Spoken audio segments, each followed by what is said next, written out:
Hello বন্ধুরা, সবাই কেমন আছে? আশা করি সবাই ভালো আছে। আজকে একটা ছোট্ট মিনি ব্লগ আর আমার ইউটিউবে ফার্স্ট আপলোড করছি। যদি ভিডিওটা ভালো লাগে অবশ্যই লাইক কমেন্ট করে দেবে। যাই হোক, আজকে শুরু করছি সকালটা মিষ্টি সকালের শুভেচ্ছা নিয়ে।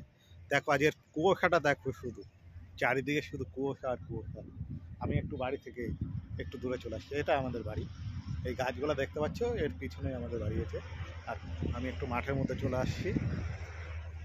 এই যে দেখো কি কুয়াশা পড়েছে, এটাই তোমাদের মাঝে তুলে ধরলাম। বেশি না, ছোট্ট একটা মিনি বলো। তোমার একটা লাইকে আমার ভিডিও করার উৎসাহটা আরও বাড়িয়ে দেবে। তার সবাই ভালো থাকবে, সুস্থ থাকবে আর সঙ্গে থাকবে। আজকের দিন খুব খুব ভালো কাটুক। ছোট্ট মিনি ব্লগ দিয়ে শুরু করছি আজকের সকালটা। দেখো কি সুন্দর লাগছে, পরিবেশটা কিন্তু খুব খুব মিষ্টি, ঠান্ডা ঠান্ডা ওয়েদার, চারদিকে কুয়াশা, সত্যি খুব সুন্দর। টাটা বাই বাই, সবাই ভালো থাকবে, সুস্থ থাকবে আর সঙ্গে থাকবে।